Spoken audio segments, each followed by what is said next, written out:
morning, everybody. Coming to you from my glorious home office here in Providence with part 2 of our lecture on women and their fight for voting rights and equality.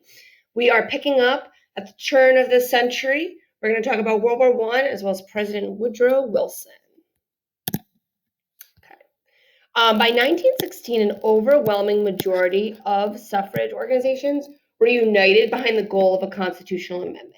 You should remember from our last lecture and the last activities you guys were doing, we were trying to weigh the options of which type of strategy was best. We discussed how certain groups were focused on going state by state, kind of doing a patchwork strategy to get each state legislature to approve of women's suffrage, whereas Alice Paul and her group were focused on a more aggressive total country strategy. Just to review, the state-by-state strategy's main advantage was that you didn't have to get everyone to agree at once, right? You could go into certain states when the climate was right, when certain people were in those states that would have been more accepting of women's suffrage. You could kind of like play your strategy a little better because you could individually target each state for their culture and for the people who were there. The disadvantage of that strategy was that it would take a very long time. If we go back to our map from over here, you see that we have all these different years. I think the first one, Wyoming in 1869 approved of suffrage, 1896, 93. If you kind of like look at the years, we're kind of like jumping all around. You know, I don't see anything for 1913. We've got 14, 12. So in general, it was very patchwork.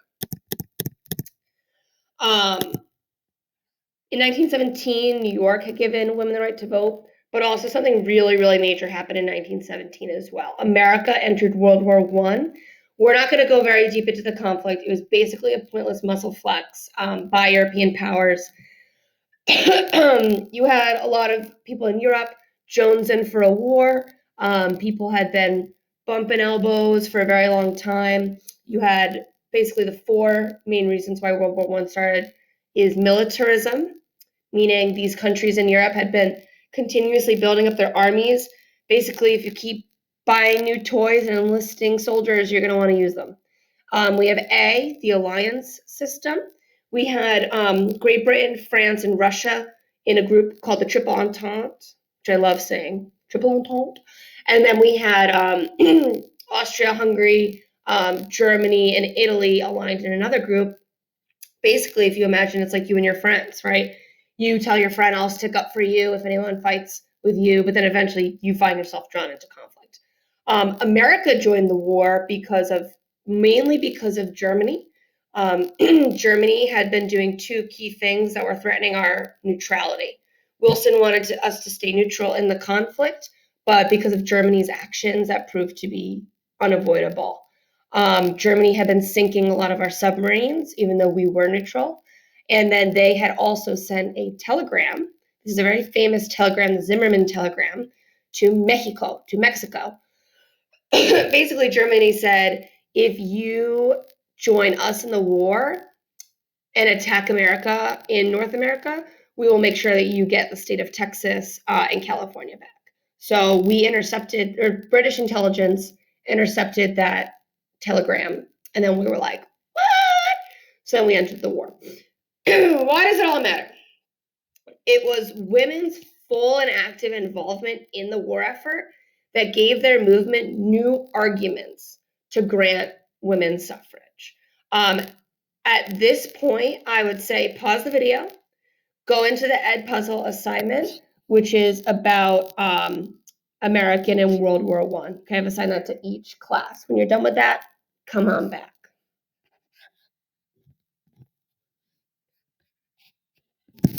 Okay, welcome back. You guys should have watched the Ed Puzzle video. I wanted you to watch that first because it gives you a really nice visual of what I'm going to be describing to you now. In the circumstances of World War I, proponents found a new rallying cry, right? American women, as you saw in the video, really served as a backbone for the American society, in particular the economy. They made sacrifices in their personal lives. They went to work, they went to the factories, they took over a lot of jobs. And that experience, the fact that they were able to do so with such success, did a lot to break down these stereotypes that women were weak, that they were emotionally too high strung to handle any kind of stressful situation. It also showed that they were intelligent, right? Some of these jobs in the factories required a lot of planning and a lot of motor skills as well. Their contributions, which directly enabled the war to pursue, like to go forward, they seemed unfair to many, right? Given their inability to contribute to society as citizens, right? A lot of women and even men now started thinking, like, like these women are really, to use a phrase from one of my favorite YouTube videos, I don't know if you've seen that, I'm going to put the team on my back, right? Like women really put the team on their back. President Woodrow Wilson, however, he was very wishy-washy. At this point, he was elected in 14, or no,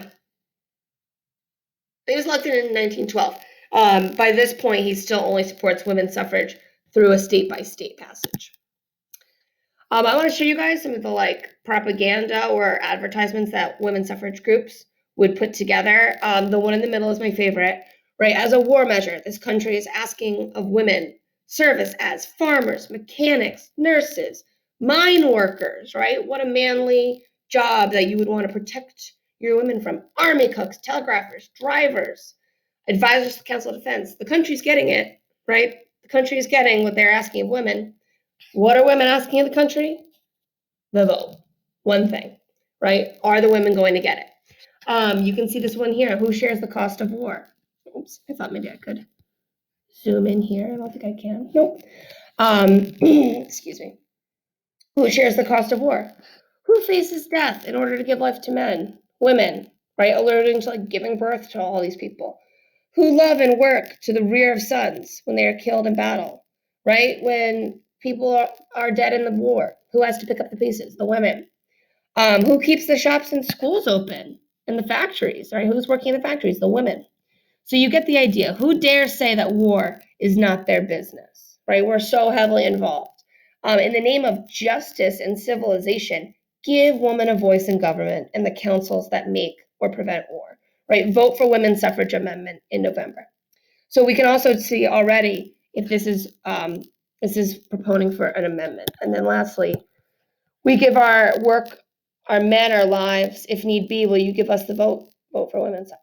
So these groups are really leaning into this argument at this time that we demand and deserve this right. We have selflessly sacrificed so much happily for our country.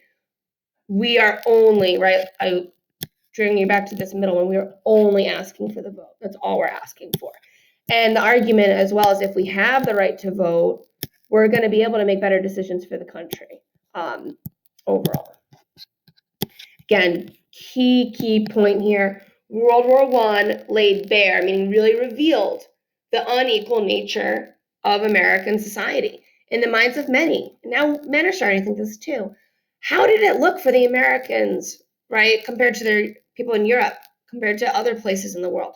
How does it look for us when we're doing this big fight in Europe around the world for liberty, right? Wilson's whole thing was we want to make the world safe for democracy. How can we be really doing that if half of our citizenry is denied the right to participate as equals? Let's not even talk about the whole Jim Crow thing, right? That's going on in the background here as well. Don't forget that. Also, when African American men went to serve in World War I, that was another big push for them to become more politically active.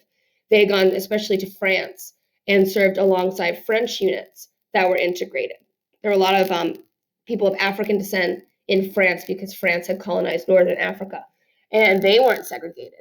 So a lot of blacks came back like, looks like they did okay.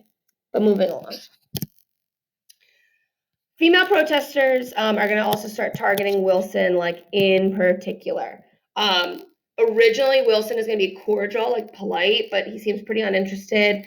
They're going to continue to protest. And what do I mean by protesting? Going back to this picture here, they're really taking up space in Washington. There's a video over here for you to watch if you want more information. It's really good. It's like 5 minutes long. It's a great TEDx, like cartoony video, and really tells you about the protests. The protest though gets really violent, and a lot of women are arrested, beat. They're like very, very, very violently handled by police. Remember how we talked about in Freedom Summer how the media exposure got people around the country to care about what was happening in Mississippi? Kind of same effect here. We really need to think of the media in a way of like getting awareness. So as it's being broadcast on live TV and in news that like all these women, especially like white, upper middle class women, are getting clubbed, are getting pepper sprayed, are getting thrown to the ground, this really hits people the wrong way, and it makes people sympathize with the suffragettes. Originally, they are not well liked by the general public because they're everything a woman shouldn't be. She's loud, she's demanding, she's asking for political participation, she's not living within the confines of traditional femininity. So originally, these suffragettes were not seen as a good group. I mean, if we go all the way back to some of our anti-suffragette propaganda, right, that these women are bullish, that they are not true women, that sentiment will really change when people start to see how they're being handled by police. Some of these women will go on hunger strikes. Alice Paul, in particular, refused to eat until a constitutional amendment was extended. And again, the protests and the aftermath are very recognizable events. You've probably seen images like this, right? They would literally go to the White House and just stand there until they were arrested. You say liberty is a fundamental demand of the human spirit, Mr. President, right? You're going around the world mouthing off about how you want freedom. What about us? And it was really at this moment that this argument for women's suffrage was a lot harder to put down, a lot harder to dismiss. So Wilson changes his mind. Here's our President Wilson. Despite his previous position that suffrage should be left to the states, eventually he actually turns to the side of the suffragettes, and he really is like, actually, you guys are right. In an address to the United States Senate in 1918, he states, I regard the concurrence, meaning agreement, of the Senate in the constitutional amendment proposing the extension of suffrage to women as vitally essential to the successful prosecution, meaning the procedure of us doing this great war of humanity in which we are engaged. He basically takes their lines like, yeah, you guys deserve it. You know, you guys did all this work. And if we are going to be leaders in the world for democracy, we need to actually take a stand here and franchise you, meaning you get you involved in the democracy. Again, President Wilson, it's time to support suffrage. This video is really cool. This is from a museum of, I forget where the museum is. It's a 19th Amendment exhibit, and they go through a lot of the artifacts from this time. So there's like outfits that women would wear in World War I, as well as the suffragettes. If you're interested, it's short but pretty cool. So in January 1918, this is the vote. This was a really dramatic vote. Several Congress people, you have to vote in person, which is actually something we're trying to figure out right now, the coronavirus. You might have heard that some senators, ironically, some of the people who have been voting against packages to help Americans with coronavirus, those are the people who are getting sick. Which we don't want anyone sick, but it's just a little ironic. We're trying to figure out, well, how do we handle government business now? Because the Constitution declares that you must be in person to vote. So 2020, we're trying to figure out how to negotiate that. Several Congress people like show up even though they're deathly ill, right? This is the winter. People are sick. People have the flu. One person's brought in on a stretcher. Talk about drama. Another one, his wife is like literally dying, and she's like, give it the women. And I believe she did die when he left, but it was her wish. And this time, the House approves it, the Senate approves it the following year. Yay! Keep in mind, Jeanette Rankin, she was the first woman ever elected to Congress. She started proposing this amendment, and she did it for 40 stinking years, every year for 40 years, and it never worked. So just a symbol, like, do not give up on your dreams. If you believe something, push it through.